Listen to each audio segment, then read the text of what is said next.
All right, everybody, you can continue to eat. We are going to get started. We've got plenty of food, and we've got some cupcakes and cookies up here. If you want to get some more, feel free to do so. All right. Again, I just want to remind you, my name is Denny Fowler. I'm the founder and executive director of Isaiah 58 in His Service. God has put this ministry on my heart actually back in 1979. I was sitting at Chandler Hill with my Bible in my lap going, God, do I have a future? Is there a way for me to serve you? What am I here for? Those kind of things. And my Bible opened to Isaiah 58 in the Bible, and I read it and reread it and read it again. And it was a clear understanding that one day I would be in ministry. So I was young and gung-ho, and I said, okay, I'm ready, let's go. And my pastor at the time goes, well, maybe you should wait just a little while. You're still pretty young, you just graduated from high school. Maybe you should live a little bit before you make those decisions. And so I was kind of bummed, but I said, okay. And I actually ended up going to California and was a stunt actress for the movies and television, off and on for a few years. Yes, so many moons ago. Matlock, I did a Matlock, UHF, the movie. So that was a long time ago. Then I went to North Carolina, and I actually went to college. I started at the age of 33, and it took me 10 years to get a bachelor's in social work and a master's in social work, because I worked full time. And my student loans will be paid off when I die because I have a life insurance policy, and any of my family that's left, they've agreed to pay it off, so I'll take care of that then. But what I studied was social work, and God called me to move back to Oklahoma, which is where I grew up. I'm a Sandite from Sand Springs. And so I moved back here and started working at OU Pediatrics over at 41st and Yale. And I had a lady come up to me, and she needed a breast pump. And I'm like, cool, that should be easy, I'll go get you one. And I ended up trying 4 or 5 different agencies. One of them said, it's a $150 deposit, and then you have to pay a certain amount of money a week. Another one said, well, we have a grant, but she has to qualify for the grant. Another one said she had to write an essay and say whether or not she could qualify there. And I thought, you know what, this is just bull crap. So I went to Babies R Us, I bought a breast pump, and I gave it to the lady. And I said, given in the name of Jesus to the glory of God. And with that, the spirit of Isaiah 58 in His Service was born. We were incorporated in 2010. We moved into this building a little over a year ago. Before that, we had all of our furniture and our household items, clothes, all those sort of things, locked up in a storage unit. Anna knows. Anna, how many times do we go shopping in those storage units going, you need what? Yeah, I think we have it. It may be a day before we can get to it, but we'll take care of you. So Anna and I would go storage diving periodically. When God opened this building open to us, we jumped on it with everything that we had. And since we've been open, we have been giving furniture and household items and things to families who are in need. And when we say need, if you've been in a shelter and you move into an apartment, you have absolutely nothing, we're the ministry for you. If you've been suffering from domestic violence and you finally broke away and you need a safe place to go and you have an apartment, you have nothing, we're the ministry for you. We cater to a lot of homeless folks. The front of the ministry is set for a safe place for some of our guys to camp out up there. But we try to always have food here to feed folks, and we always are willing to pray with them and to remind them that the only reason we're here is because we love Jesus, and we want them to love Jesus too. So currently I work as a crisis social worker at a medical clinic, and being in that clinic, working with folks who don't have any insurance, I can tell you that we've run into so many drastic, life-altering life-ceasing situations because someone was in a car wreck and they had no insurance and they couldn't pay the hospital bill, so they lost their home. Then they lived in their car. Then they moved in with grandma and then with aunts and someone else, and they ended up actually losing everything. So Isaiah 58 in his service is a gap filler ministry, meaning that what we try to do is things that other ministries and agencies either can't or won't do. Like tonight, for instance. You know, suicide, it's time we talk. This is something that we have needed to do for a long time, and it was only until I met Kim and God put her on my heart to come and share her story that this opportunity opened. But being a gap filler ministry, we want to be able to provide services and special events like this that other ministries and agencies don't do for whatever reason. And we're believing that we're going to start having a couple of sessions with Allie, who is a social worker I work with, on bullying and cyberbullying and things like that. And it'll be for kids and parents to come so that they can learn the dangers that are out there and try to help with that. So we're excited about that and looking forward to doing some more events like this. But if you know someone that's in need, you know someone that would like to donate furniture, everything in here we give away. We don't charge for anything. This evening is provided for by the ministry. We are not charging anyone here for anything. And we've got amazing people who are here that are donating their time to bless us and be able to commemorate tonight. You know, May is Mental Health Awareness Month. May also has more suicides than any other month in the year. And I average listening to 10 people a week tell me that they are suicidal. They have attempted suicide or struggling with depression or feel hopeless and have nothing to look forward to. The age ranges from young teenagers to seniors in their 80s. There is facts that say that I can't remember the percentage of senior men who will go to the doctor and within a week of going to the doctor, they ended up killing themselves. Because doctors and clinics and hospitals don't ask the question, are you depressed? Are you suicidal? Have you thought of a way to kill yourself? If you did, what would you do? And do you have the means to do it? Those are the questions we have to ask. Those are the questions we have to be able to have the courage to speak up in trying to get people help. But because of mental health issues, this is why we're here tonight. Many in this room have lost a loved one to suicide, or you know a family, someone from church or school or work who has lost a loved one to suicide.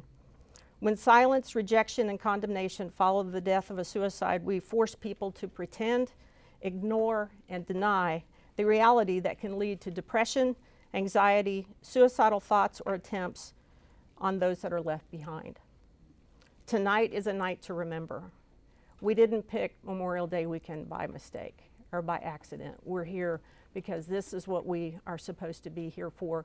God is in this place, and He cares about everything that you've gone through, everything that you're going through.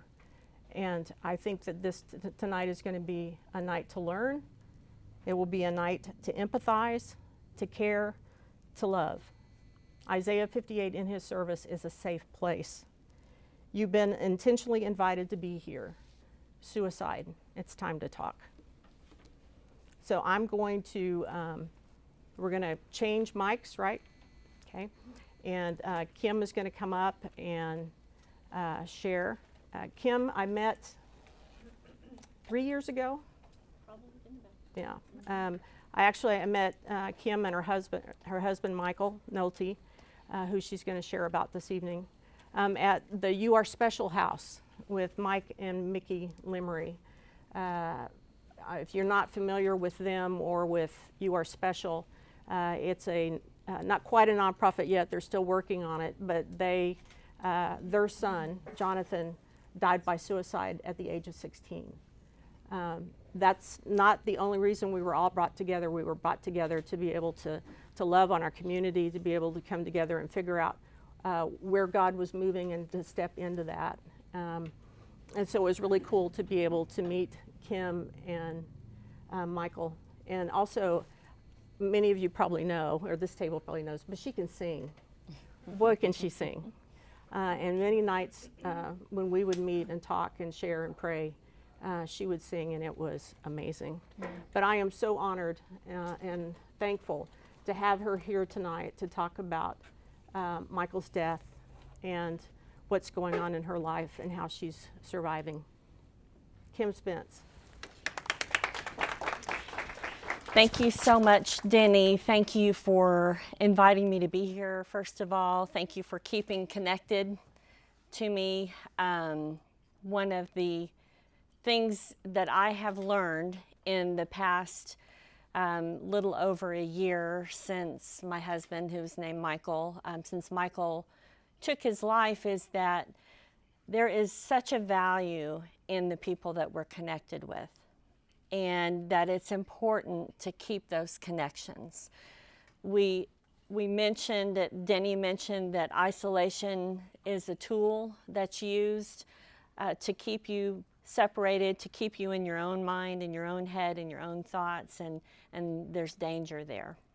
And today I've invited a couple of friends to share and speak about two completely unique experiences, because I'm somewhere in between their lives, but one is a good friend of mine, Erin, who she experienced life and with suicide in a way that it's a painful reminder that when we have a parent, her mom took her life.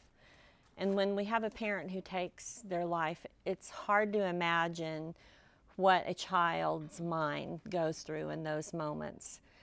When we have a friend who has been in prison for about 27 years, we think that's the worst of the worst that could happen.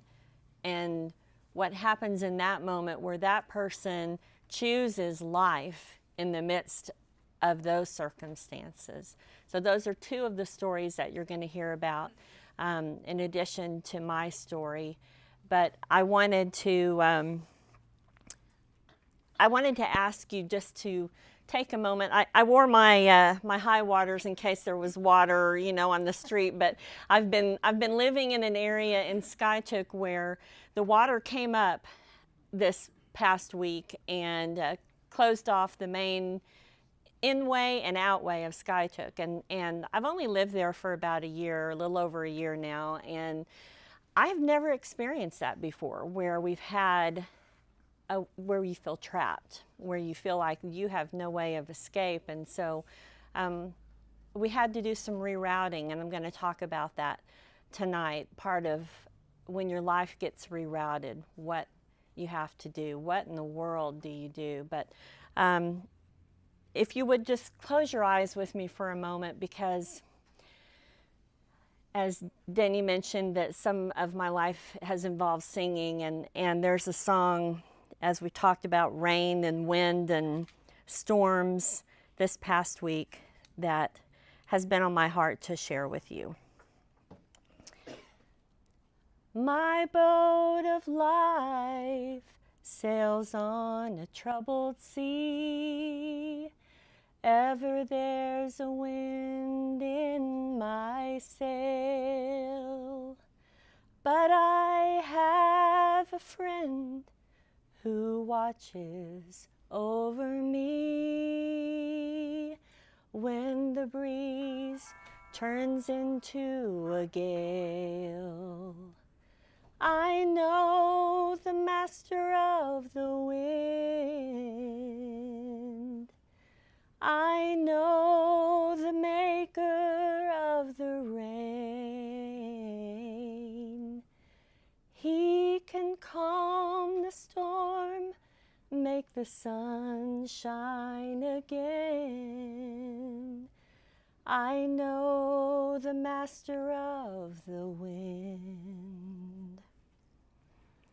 Sometimes I soar like an eagle to the heights.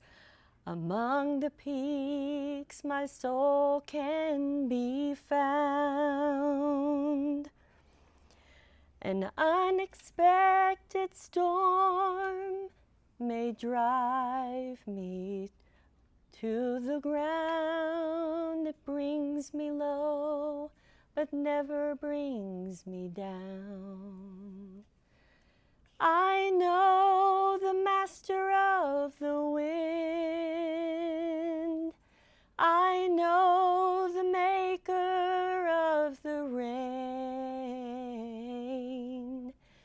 He can calm the storm, make the sun shine again. I know the master of the wind. He will calm your storm, make the sun shine again. I know the master of the wind. So I thank you, Lord, that as Erin comes up to speak, Father, I thank you that you give her words to a soul who may be weary today, that the tongue of the wise brings healing. And so I thank you that you've gifted Erin to speak to us and bring healing to our hearts. In Jesus' name, I'd like to invite Erin. I met Erin actually a few years ago. It's a connection with Michael, and so I'm really pleased that she was willing to come and share this story. And so I welcome Erin Garcia. Thank you. Can you all hear me? Okay. Oops. Can you all hear me? Is that? So I'm going to tell you the present day, and we're going to go back. Okay. And first, we're going to start with scripture. When Kim asked me, I thought, oh, do I have to do this again? It's easier to write, so I have my phone to help a little bit get this message out as best I can, and also helps with my emotionality in the moment. Our present sufferings are not worth comparing with the glory that will be revealed in us, Romans 8:18. And the Passion Translation says, nothing compared to the magnitude of glory that is about to be unveiled within us. And that word, unveiled, also means reaching to us, illumining us, and transfiguring us. And you know, some of us really need that right now. So just reach out and receive what the Lord wants to give in illumining, transfiguring, transforming. And we walk out of here different people, right? Amen? So I'm in my mid-60s, I don't mind saying. Married 44 years to the cook who saved my life from anorexia. That's another story. I'm over-recovered now. Very. Had sugar, which I would have thrown out years ago. I have 5 lively, beautiful grown adult children who have blessed us with 12 grandchildren. And you would never believe, just by looking at me or hearing that, what I've actually been through, right? So I don't mind telling you that it's been a process of becoming someone that could actually, I guess, regroup, reset. What is that thing you called it? Redirect? Reroute. Anybody ever mess up their phone on the GPS and it puts you right in front in the street and says, you have arrived? Where? So I have been given gifts of joy and grace in my life to not just survive, but to thrive. And in abundance, I never dreamed possible. This is not going to be easy, guys. Put your seatbelt on. Thank you. Most people would never believe, like I said, that I needed intravenous grace. I needed it in my veins just to get through this. Professionally, I serve as a certified coach and help people in life, leadership, and transformation. And I served with Plumline Ministries as a pastoral counselor for 12 years. Remember, we're going back, okay? So currently, I'm an adjunct partner there. I'm also a faith-based practitioner in inner healing practices. But I'm deeply motivated, standing right here, right now, to help people live the life God created them to live in fullness. So, y'all ever put gas in your car? If you have a car? Occasionally I don't have a car. Does it say full when you fill it? Do you believe that it's better to have a full tank than, yeah. And when it starts not being full, don't you want to fill it back up again, right? Just as full can be. I think that's the way the Lord looks at us, living in a fullness that we never would be able to do without him. But I also don't want people to die with the music still in them. And there's an appropriate love of living in the fullness of what God has put in each and every one of you. So everybody put your arm up. Say, Lord, I want to live in fullness. In everything you've given me. Okay. So now we're going back. Here's the story. My mom was a vibrant, talented, energetic soul. She also had severe manic depression. And occasionally I have a book out on Amazon called The Real Skinny on my anorexia. And I talk about, and that's a whole grace story too. My dad was military and my mom was bipolar, now they call it. And I was always going, where's normal? He's over here in perfectionism and she's over here in complete chaos. So I, like Finding Nemo, finding normal right there. And I hear that it's just a setting on your dryer, so, So they laughed. I paid them to do that. But she had a tragic life of untold emotional, physical, and probably sexual abuse, suffered at the hand of my grandmother, who was probably borderline psychotic. Her name was Pearl, and in my book I say she was no gem. You didn't get that. Okay, but I think that some people are just difficult, right? So Mom suffered a form of disordered eating and a deep level of guilt that I never understood. I didn't understand until years later I found out her 14-year-old sister, when she was 16, she drowned in the municipal pool in Lincoln, Nebraska. Guess who got blamed? My mom, by her mom, for the death. You're 16, you're supposed to watch out for your 14-year-old. And by the way, back in those days, the pool and the way the little pipes were, the drains, it just sucked her right in. She couldn't swim. And my mom, they had a fight right before. What would you do? You'd probably have some problems, right?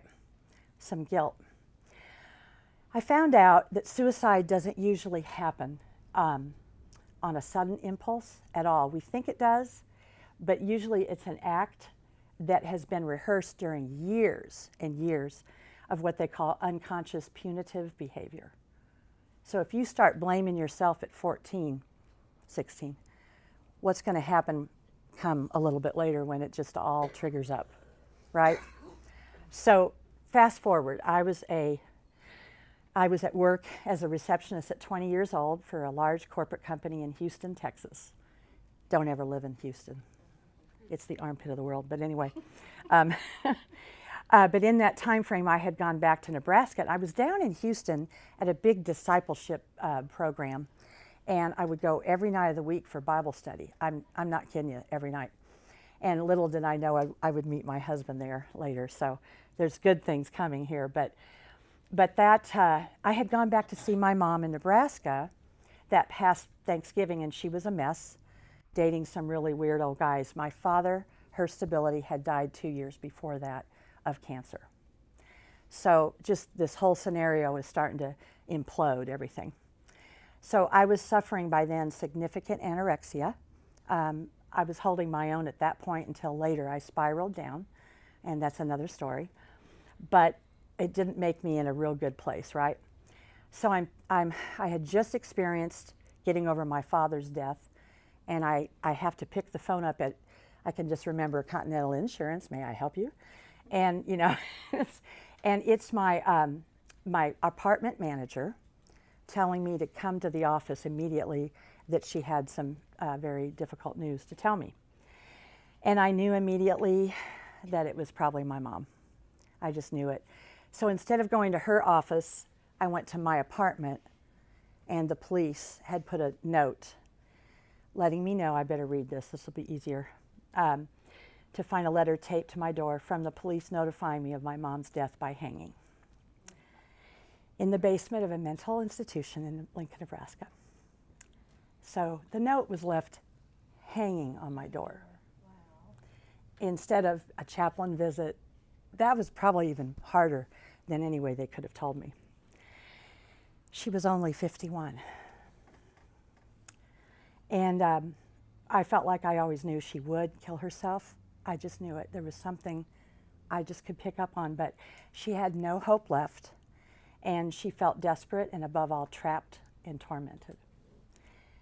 There's more details to this story, but two questions always come to me. How have I overcome this? And what have been the pitfalls and struggles? So I'll tell you this really quick. Children bereaved of suicide, and I was 20. So 20 is when you're launching into your life. You're supposed to have people supporting you, and everybody had died, literally. Luckily, I was in a beautiful church, family, and friends, but none of them really could get what I'd just been through. Not to mention I had an eating disorder that was severe. But they're saying that especially if a parent is struggling with suicidal ideation, that 70% of their own children will do that as well. I had a gun in my apartment. Granted, I don't know how to shoot, so you can laugh for a moment, but I thought about it. Don't be surprised how many people have an ideation. And if so, they do have a way. They're going to do it. So my new husband, when he met me, he goes, "You wouldn't have been able to figure this out." So, but I felt like I'd find someone if I had to, right? Okay. We struggle then, children of bereaved of suicide, we struggle with self-pity, self-hatred, forsaken, abandoned, loss of identity, unworthiness, shame, stigma. Oh, your mom took her own life. Wow. You know, and you wonder, was I not enough to hang around for? Was I not enough to live for? Deep, hopeless sorrow, which is now called complex grief. So there's certain griefs that's just a loss, but then there's compounded, and they call it complex grief. Very close to PTSD, very close, post-traumatic stress. Years later now, especially when I passed her death age of 51, and yes, I did. I'm past that. It just registers as a sad loss, a very sad loss. Something only God can redeem and restore, and which He does continue to do in my life. Now, it doesn't help that the last letter I wrote my mom, I wasn't going to tell you this part, but it's very important. I wrote a PS, and I said, "Keep hanging in there, Mom." Now, it could have been a total coincidence, right? But did I have to really say that, you know? And did I give her the idea? I'll never know. I will never know. So I had to go through years of therapy just for that regret, just for that one. How did I overcome? Here's a little acronym for you, and it spells hope. H is honoring her life and stewarding the gift she handed down to me. In some ways, taking on her mantle. I think she would have been a life coach. I really do. And O would be owning my grief and my guilt. Did I even ever pray enough for her? What could I have done to get her to stay? Hard for me, easier to do. La, la, la. I don't want to, you know, for years I would just denial it right out. Anybody ever do that? It's just easier, right? So owning it was hard. The P is pursuing a very purpose-driven, passion-filled life where God just really shows up. And you know, we're all broken vessels. All of us are broken. And we need Him, even if we don't go through what I did in this case. And in ministry, I did inner city ministry right up the way at Restore Help Ministries for years, much younger, about 20 years ago. I heard stories far worse than mine, far worse. In fact, they say if we have a big football field in here and you have your problems and you take them and throw them out in the middle, you'll see some other things that just make what you just went through, far worse than you could ever dream, and you're willing to go back and get your own stuff right back out, right? So, but I was able to serve with some of the desires that God put in my heart that got passed down, I think, from Mom. She was an entrepreneur. I do a little bit of that too. I got to minister in the inner city. I became ordained. Many really cool accomplishments and gifts. I got to author a book, several, speaking and leading a women's group. Happy marriage, thank God. And he saved my life, by the way. That's another story. Wonderful musical family. And it was a beautiful song, by the way. Thank you. I got called to marketplace ministry along with developing leaders into their identity in Christ and who they are. And the Lord has shown up. But somewhere in there, we have to let him. We have to let him. And just say, Lord, this is me, I surrender. I surrender this vessel of anything that happened in my life. I give it to you. And you are the one that is the lifter of my head and gives me the desires of my heart that you put there.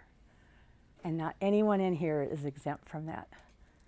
You all can grab that. Would you all grab that? Grab that. Okay. Some people didn't grab it.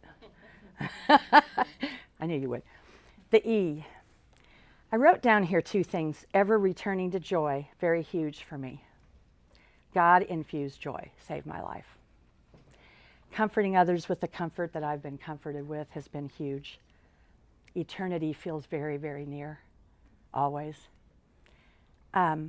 Actually, I sang at my mom's funeral, and it helped me to sing. Couldn't sing today, guys, it's not here. But it really helped me to remember her favorite hymns. It was just a beautiful day. It was a beautiful rendering. But this is your main nugget today.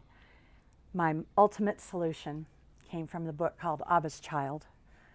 And it's defining myself radically as one beloved by God. Radically. And that's the only way claiming the identity he says I have in him.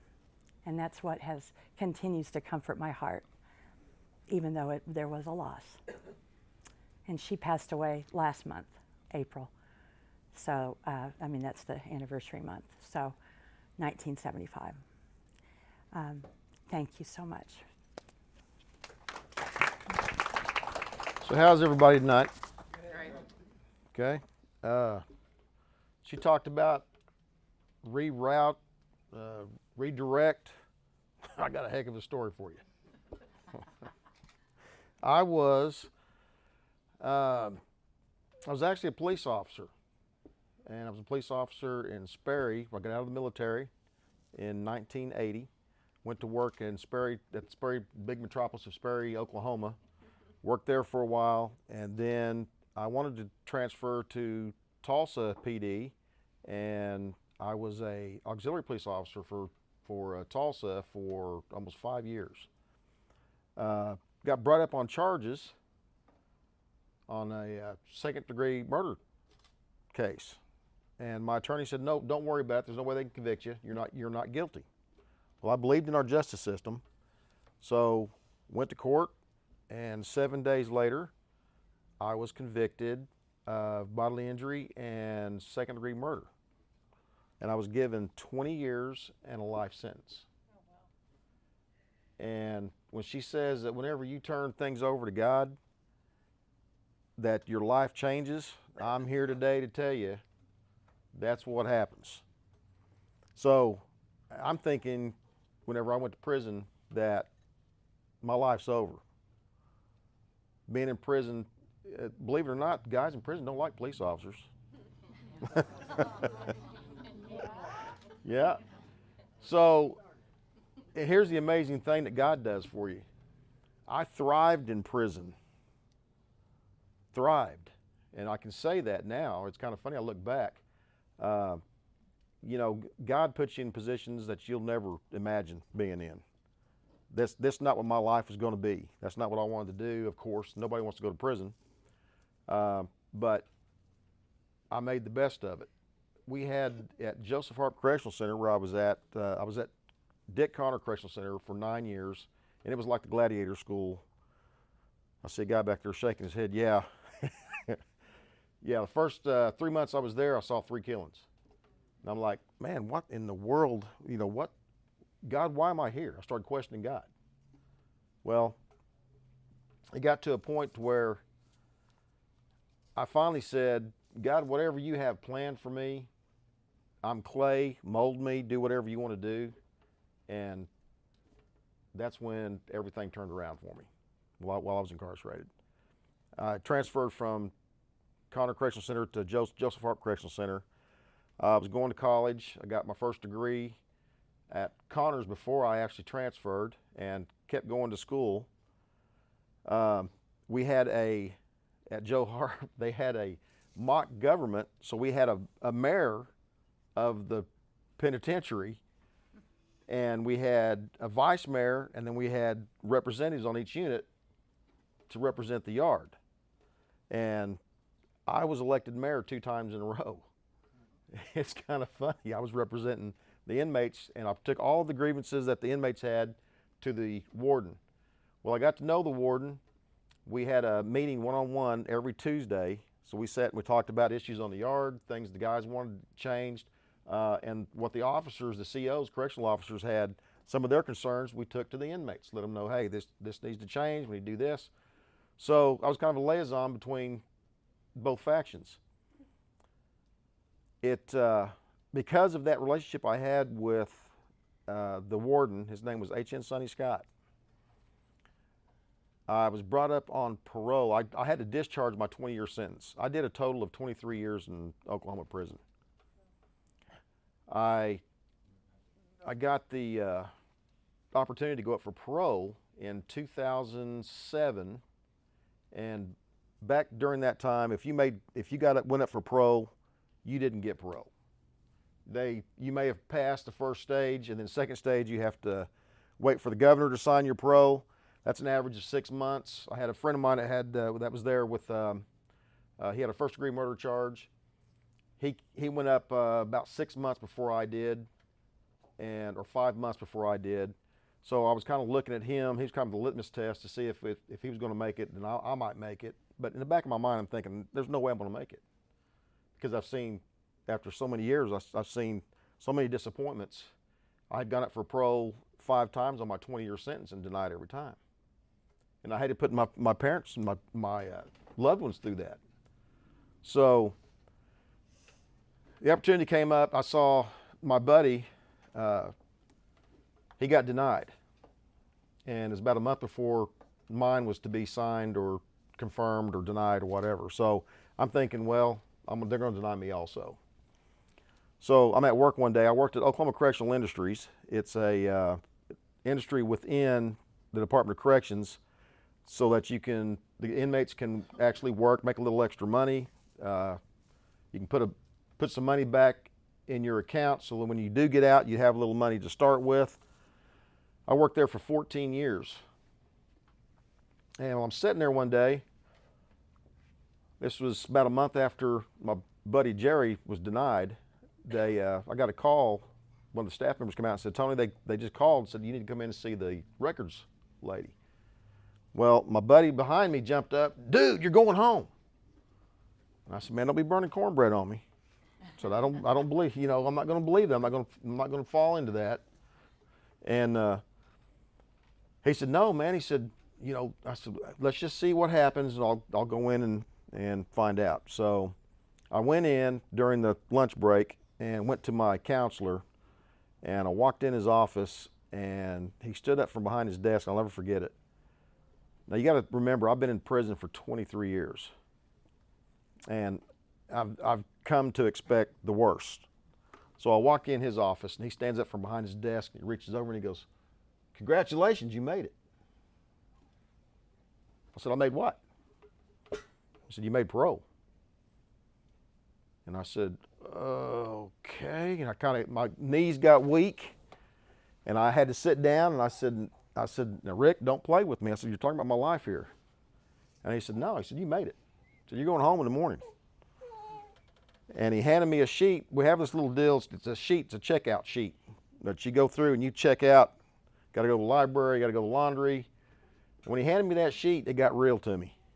I said, wow. So I'm going home tomorrow? He said, yeah, you'll be out of here before 10 o'clock count in the morning. So what she's going to talk about with Michael Nolte and about suicide, that is something that has always been something that's bothered me as far as dealing with that. I lost a grandfather and an uncle. I lost my grandfather in 1980 when I got out of the military. And I lost my uncle while I was incarcerated. And it's sort of like how you were notified. I get a note saying that, well, your uncle took his life. I'll say, what uncle, first of all? And how did he take his life? And what, you know, it just, your mind just is overwhelmed. So suicide affects everybody. And what people don't understand, the individual that's taking their life, they don't understand how it affects everybody else around them. It's not just them. It's just like incarceration. People that are incarcerated, it's not just the guy that's being incarcerated, the man or the woman. It's the family, the kids, the fathers, the brothers, the mothers, everybody. So one of the things that I stand on now, I had to change my career. I couldn't be a police officer anymore because I have a felony. So when I got out of prison, I hit the ground running. I tried looking for jobs, thinking, well, I can get a really good paying job because of what I have done while I was incarcerated, and I've got an education, and I think I can make it. Well, you go out and you start applying for these nice jobs, and you get first or second interview, and they'll either tell you, we can't hire you because you are a felon. You have a felony on your record. They'll be blunt with you. Or they'll hee-haw around and say, well, you're overqualified, or some other thing that they're going to make up. And you know, in the back of your mind, it's because you have a felony on your record. So I have been out now. I just celebrated 11 years of freedom. I got out in May 15th of 2008. And I am now, it's kind of amazing, but I have, well, 2 companies. I actually have 3 companies now, if you're going to count PEP. I'm the CEO of Quantus IT Solutions, which is an IT company. I'm the CEO of American Digital Memories, which is a records conversion company. And now I have just been appointed as the CEO of Prison Entrepreneurship Program in Oklahoma. And we are taking the PEP program into Oklahoma to get these guys and women at a later date. Try to teach them how to start their own businesses, how to write business plans, and how to be successful on the outside. And it's something that we start inside while they're incarcerated, and we follow up on the outside. And the recidivism rate, this program started in Texas. This is going to be the second place it's been in. This is the only other state other than Texas it's going to be in. And it has a recidivism rate of less than 7%, which says a lot. And what really says how the functionality and how successful this program is 100% of the inmates that are released within 90 days are employed. 100%. So that's what we're striving for in Oklahoma. We've got to make a change in Oklahoma because of what's going on. I mean, we're number 1 now for men and women for incarceration per capita. But I want to thank Kim for allowing me to speak today, and I'm going to introduce her again, let her come back up and give her story. Thank you, Tony. Thank you so much, Erin and Tony.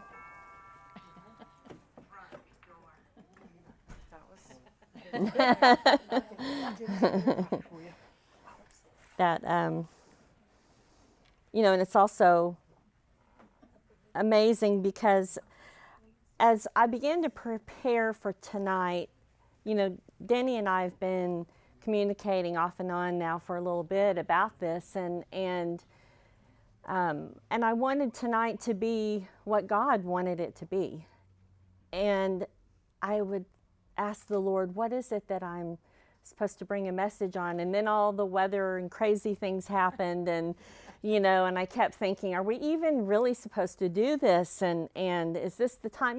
May is graduations and end of school and all of the busyness of life, and of course Memorial Day weekend. Now here we are. But I chose to be here, and you chose to be here because God had us here for this specific time at this specific place for a specific purpose. I'm here partly because the precious woman Denny invited me. I'm here because December 28th, 2017 changed my life forever. I'm here because I met a man on death row in McAlester, Oklahoma when I was in my 20s. I'm here because when that man looked me up after his release, we reunited and married. And I'm here because I made good, bad, beautiful, and ugly decisions in life along the way, and had those thoughts at times. How did I get here? Anybody had those thoughts? And I mentioned I've been living in Skytook for about the past little over a year, and mentioning that Highway 20 was closed, which is one of the main roads in and out of town. Well, I had meetings to go to this week. I had things that I needed to get done, and we had to figure out a way out of town. And so a friend of ours gave us some directions on a completely different route, but it actually took us up behind, down one road and up another and over a dam and all these different roads that I never even knew were back there, never even knew existed. And actually, as we're driving along, realizing, it's kind of beautiful back here, actually. It's nice. It's something that was a completely new experience, but it was still one of those, because it wasn't on our map, on our GPS, are we really going to reach our destination? Are we really going to get where we're going? And yet, our friend, that's what we kept referring to, she knew the way. She had been there before. She had experienced this route before, so we trusted that she had us on the right route and the right plan. We were rerouted, as Erin mentioned, when your GPS sometimes reroutes you, but we were rerouted in a completely different way, in a completely different form, in a completely different community. For me, life took an alternate route when I received a phone call on December 28th, 2017, and my husband had left the day after Christmas from Grove, headed back to Tulsa to work, and things seemed fine. But as you hear about when people talk about that gut feeling, that knowing that things weren't, though, to some degree, they hadn't been really fine for a little while. But as Michael got in his big red pickup truck and pulled out the driveway, and I'm standing on the porch with our dog, and he pulled along parallel and rolled the window down.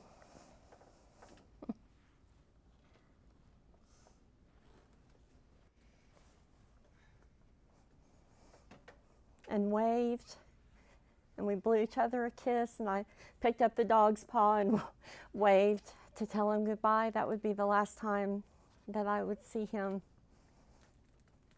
And my life was rerouted. The phone call that I received that morning was from, thankfully, was a different situation than what Erin encountered, but it was from our pastor, an associate pastor, who said, "Kim, where are you right now? Are you at your house?" And I said, "I'm at my mom's. We've been up here for Christmas." And And he said, well, is your family with you? And I said, yes. And of course, you know, when your pastor's calling like that. And I hadn't heard from Michael for about 24 hours. And I knew that something was wrong. I just didn't know how wrong. But he said, well, I got a call from a police department in Arkansas, and a flash of relief went through my mind because I thought, okay, maybe, oddly enough, maybe he had been arrested, and I was relieved at that thought to some degree, because in the quickness of, you know, how your thoughts ping around in your mind, I thought, well, at least I'll know that he's still alive and I know where he is. And he said, and I'm so sorry, but, and then told me, and of course, when you hear I'm so sorry, you know what's coming in that situation. I knew what it was. And the rest of the words at the time don't really matter. But again, I knew my life had been rerouted. Michael Nolte was born on February 17th, 1960, and he took his life, as I said, December 28th, 2017. 21,134 days on Earth. The average American spends 28,500 days on Earth.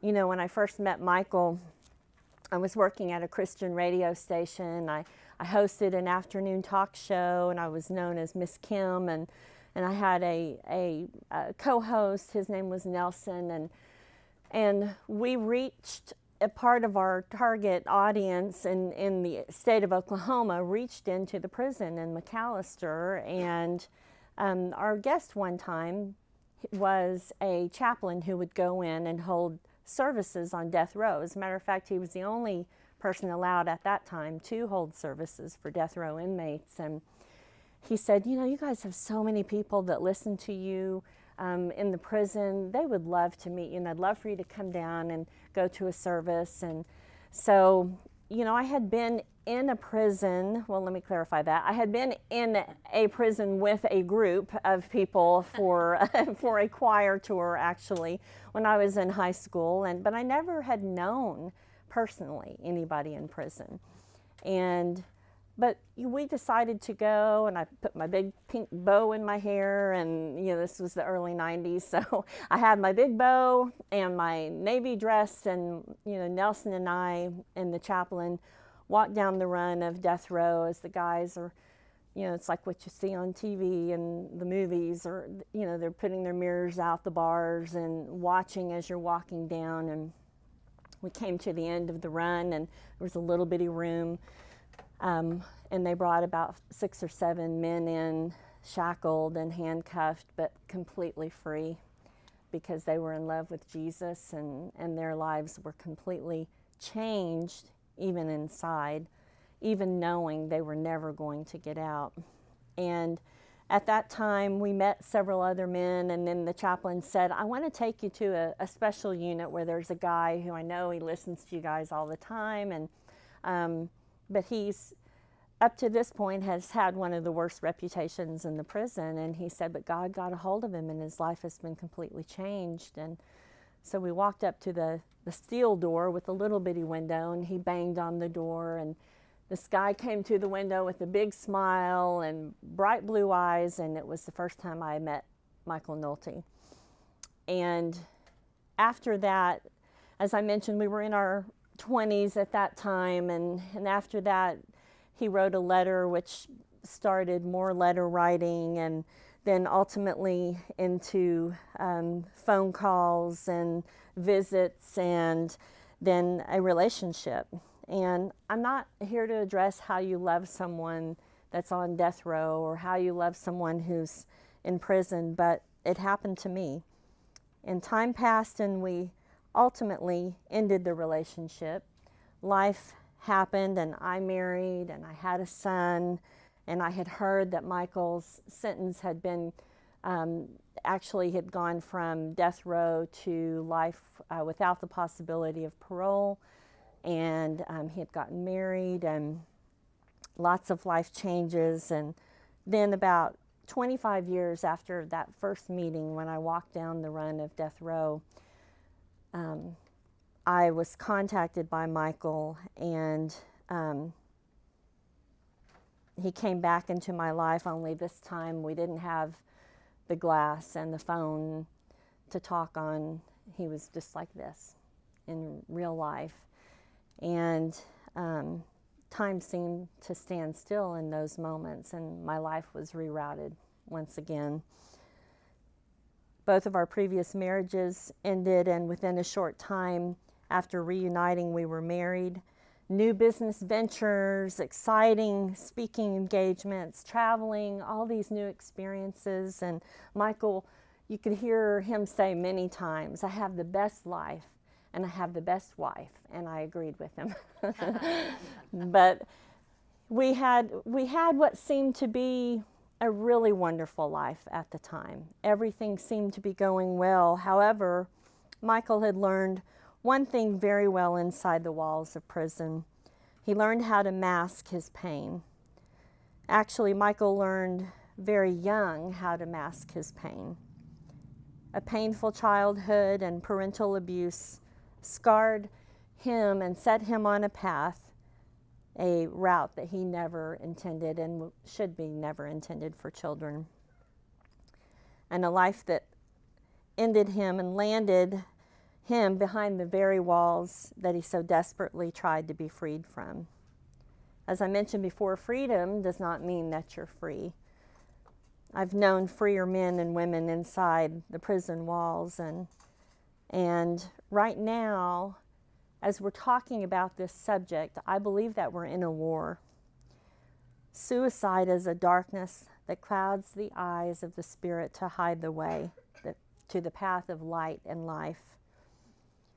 When people would talk to me after Michael died, they'd say, why do you think he did it? He seemed to have everything to live for. Why do you think this happened? You know, in the moments of our pain, if we can just grasp the thought that our lowest feeling, whatever your lowest feeling or emotion that you're experiencing at any moment in your life is temporary. It feels like forever. Your deepest pain feels like it's never going to end, but it is temporary, not permanent. God actually created our emotions. God created anger. He created sadness. He also showed us that when we use our emotions for the right outlet, that creates change. Anger and sadness and pain, those emotions are like temperature gauges in a car. And when rising levels show us there's a problem in our car, or lowering levels show us there's a problem in our car, it's the same with our life. When our emotions are rising or falling to a pit, that is a cry for help. That's a time to pay attention. Secrets try to make you feel isolated, hiding your pain. Isolation tracks with you in the room at night when you lay your head down on the pillow. And when you wake up in the morning, isolation convinces you to stay silent, hiding in the darkness, frozen, even whispering at times, don't take the other route. Stay on this familiar path. Stay right here in the comfort of the pain, as ironic as that sounds. I'm convinced that when someone takes their life, as Erin mentioned, it's not a spur-of-the-moment decision. Plans have generally been made. Somehow you're comfortable with the darkness rising. And I encourage you to stay connected, because there is an alternate route. God sent me to you here tonight, not simply because Denny invited me, or not only because December 28, 2017 happened, not only because I loved a man who had been in prison, and not only because of decisions that I've made, but he brought me here to tell you that God intends for you to live. It's not our decision to make when we're leaving this earth. You know, God intended for Michael to live. God chose for Michael to be on the earth at the specific time that he was, just like you. God intended for you to be on this earth in this very moment, in this very hour. You are not a mistake. You are not the result of bad choices that were made by anybody in your life. You were intended to be here on the earth for this very moment in time. How many saw, if you were online on any of Denny's posts, if you saw the story about Kevin Hines? Anybody see that story? He's a man who in 2000, he was 19 years old, and it was interesting because shortly after Michael died, I received an email and this story was in it. I don't know how I got on this guy's mailing list, but it was the story of Kevin Hines, and he was 19, living in California, and went to the Golden Gate Bridge to jump off the bridge. He was suffering with mental illness and had just had enough, and so he climbed and got up and jumped off the bridge. And he said, and what I realized is the second my fingers left the rail is that everything in life, everything I was dealing with, was changeable or fixable except for the fact that I just jumped. And he survived. And that's still what he talks about to this day, is that it was instant regret the moment that he jumped. Instant regret. So I'm here to tell you to take the alternate route, that there is beauty behind the darkness, that there is light to show the colors of life, truth to crumble the lies that are whispered to your soul, and it begins right now. As we cry out to the Lord in the midst of our pain, He sends the rescue, wrapped in skin and hair, and looking a lot like Denny, looking a lot like Erin, a lot like Tony, like me, like you. And we're here to say, we've got a route. We know this map. Trust us, we've been on it before. My reroutes have brought beautiful people and new circumstances and options for me to view life in a brand new way, just like literally traveling the different road that I had been on. That's what life has for you. So when we cry out to the Lord, He is here in this very moment. In this very moment, He's here for you to give your pain, for you to take that moment and say, it's time for me to talk. It's time for me to tell someone about this pain that I've been holding on to, and not to stay silent a moment longer, because there are people here in this very room to help you. Thank you so much for inviting me. Thank you so much for having me and for being here tonight.